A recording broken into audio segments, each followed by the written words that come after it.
श्री स्वामी समर्थ. मित्रांनो, कधी तुमच्या मनात असा विचार आलाय का की ज्या घरासाठी तुम्ही दिवस रात्र एक करता, ज्यांच्या सुखासाठी स्वतःच्या इच्छांना बळी देता, त्याच घरात तुमच्या शब्दाला कवडीचीही किंमत का उरलेली नाही?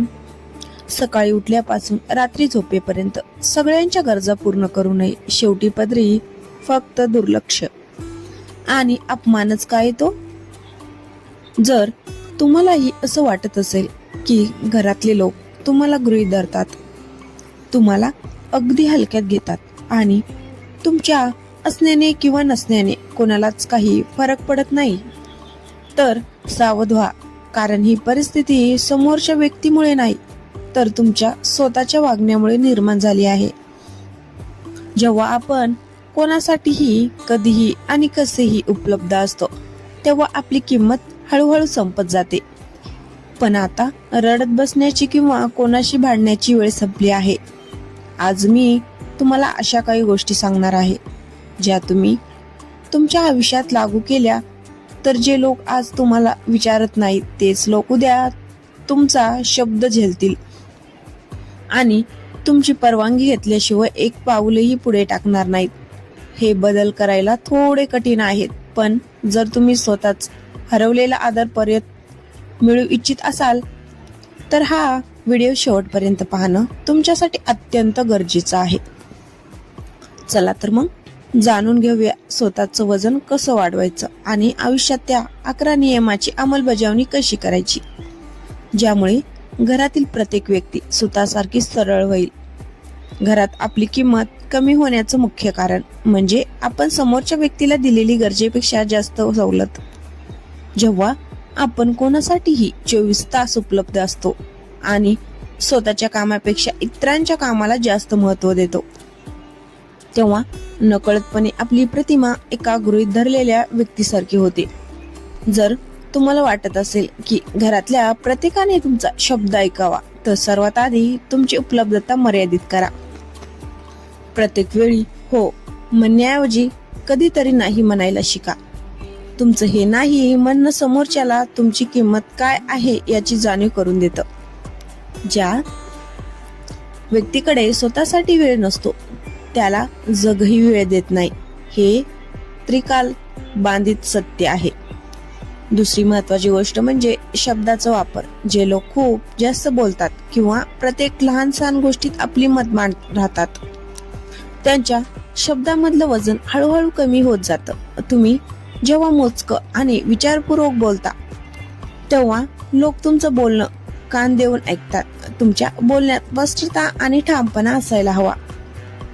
जर कोणी तुमचा अपमान करत असेल किंवा तुम्हाला कमी लेखत असेल, तर तिथे वाद न घालता शांतपणे तिथून निघून जाणं किंवा एका वाक्यात आपली नाराजी स्पष्ट करणं जास्त प्रभावी ठरतं. आरडाओरड करून कधीच आदर मिळवता येत नाही, तो तुमच्या वागण्यातल्या संयमातून निर्माण होतो. आर्थिक स्वावलंबन आणि स्वतःची प्रगती हा आदराचा सर्वात मोठा आधारस्तंभ आहे. जेव्हा तुम्ही स्वतःच्या करिअरवर किंवा छंदावर लक्ष केंद्रित करता, तेव्हा घरातील लोकांच्या लक्षात येतं की तुमचं स्वतःचं एक स्वातंत्र्य अस्तित्व आहे. तुम्ही कोणावरही भावनिक किंवा आर्थिक दृष्ट्या पूर्णपणे अवलंबून राहू नका. स्वतःचे निर्णय स्वतः घ्यायला शिका आणि घेतलेल्या निर्णयाची जबाबदारी झेलायलाही शिका. जेव्हा तुम्ही स्वतःचा आदर करायला सुरुवात करता, स्वतःची निगा राखता आणि नीटनेटके राहता, तेव्हा समोरच्या व्यक्तीच्या नजरेत तुमच्याबद्दल एक प्रकारचा आदरयुक्त धागा निर्माण होतो. तसेच घरातील प्रत्येक वाद सोडवण्याची जबाबदारी स्वतःच्या खांद्यावर घेऊ नका. काही गोष्टी काळानुसार सुटू द्या. तुम्ही जितका जास्त लोकांच्या समस्यात पडाल, तितकं जास्त तुम्हाला दोषी धरलं जाण्याची शक्यता असते. स्वतःला शुद्ध करण्याचा प्रयत्न सोडून द्या. तुमचं कर्तव्य आणि तुमचं शांत राहणं हेच तुमची खरी ताकद आहे. जेव्हा तुम्ही इतरांच्या अपेक्षेप्रमाणे जगणं सोडून देता आणि स्वतःच्या मूल्याशी प्रामाणिक राहता, तेव्हा जे लोक आज तुम्हाला हलक्यात घेत आहेत, तेच उद्या तुमच्या सल्ल्यासाठी रांगेत उभे राहतील. आदर हा मानून मिळत नाही, तो आपल्या व्यक्तिमत्वातून कमवला जातो. हे नेहमी लक्षात ठेवा. स्वाभिमान आणि घरातील स्थान.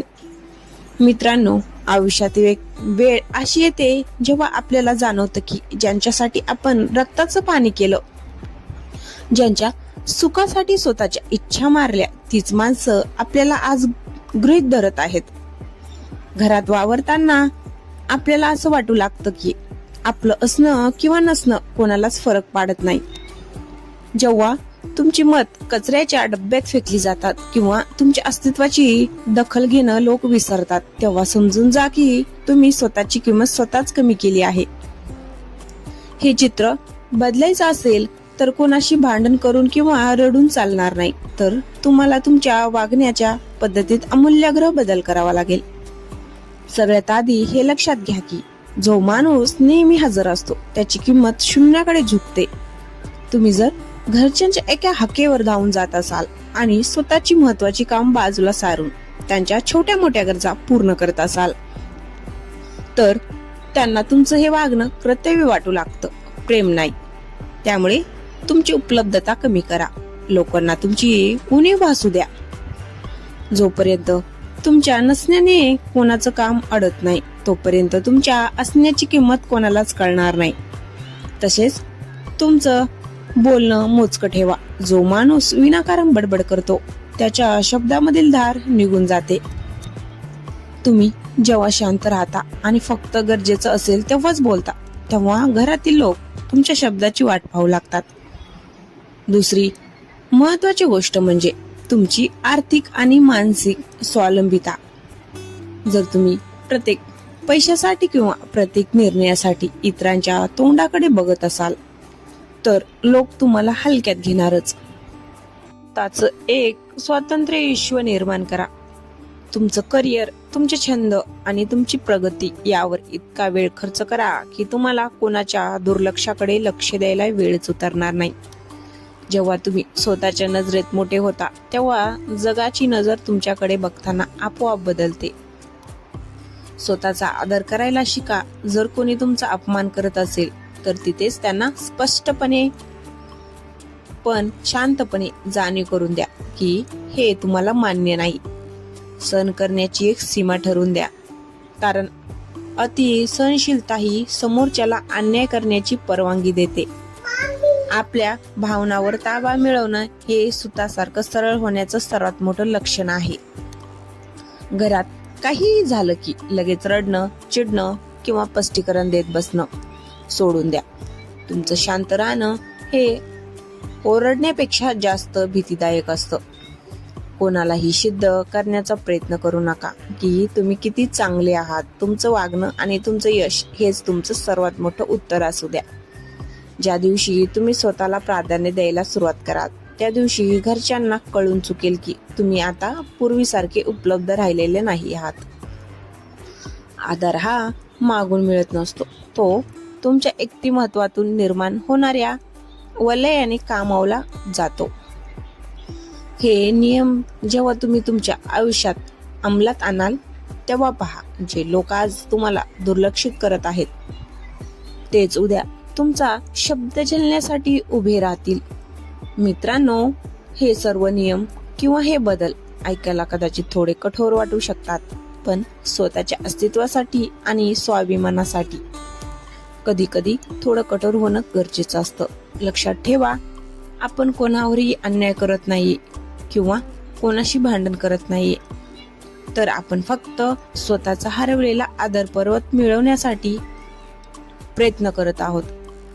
जेव्हा तुम्ही स्वतःची किंमत ओळखताना तेव्हा जग तुमची किंमत करायला शिकतं. सुरुवातीला कदाचित घरातल्यांना तुमचा हा बदललेला स्वभाव खटकू शकतो. लोक तुम्हाला बदललात म्हणून टोमणेही मारतील, पण घाबरू नका, हा बदल तुमच्या भल्यासाठी आहे. जोपर्यंत तुम्ही स्वतःसाठी उभे राहत नाही तोपर्यंत कुणीही तुमच्यासाठी उभं राहणार नाही. आता वेळ आली आहे स्वतःला सिद्ध करण्याची, नाही तर स्वतःला घडवण्याची. हे 11 नियम तुमच्या आयुष्यात हळूहळू उतरवा आणि बघा, काहीच दिवसात जे लोक तुम्हाला हलक्यात घेत आहेत त्यांच्या नजरेत तुमच्याबद्दल एक आदरयुक्त दरारा निर्माण होईल. तुमचे शब्द हवेत विरणार नाहीत तर ते ऐकले जातील. आयुष्यात जर तुम्हाला खरोखरच सुतासारखं सरळ आणि सन्मानाने जगायचं असेल तर आजपासूनच या गोष्टीची अंमलबजावणी करायला सुरुवात करा. स्वतःवर प्रेम करा, स्वतःचा वेळ वाचवा आणि स्वतःचं एक वजन निर्माण करा. हा व्हिडिओ जर तुम्हाला खरोखरच मनाला भिडला असेल आणि तुम्हाला वाटत असेल की यामुळे कोणाचं तरी आयुष्य बदलू शकतं तर हा व्हिडिओ नक्की शेअर करा. तुमच्या एका शेअरमुळे कदाचित कोणाला तरी स्वतःची किंमत समजण्यास मदत होईल. तुम्हाला यातील कोणती गोष्ट सर्वात जास्त पटली किंवा तुम्हाला कोणत्या समस्येवर अजून माहिती हवी आहे हे मला कमेंट बॉक्समध्ये नक्की कळवा. चॅनलवर नवीन असाल तर सबस्क्राईब करायला विसरू नका, कारण अशाच प्रभावी विषयावर आपण पुन्हा भेटत राहू. तोपर्यंत स्वतःचा आदर करा आणि आनंदी राहा. धन्यवाद.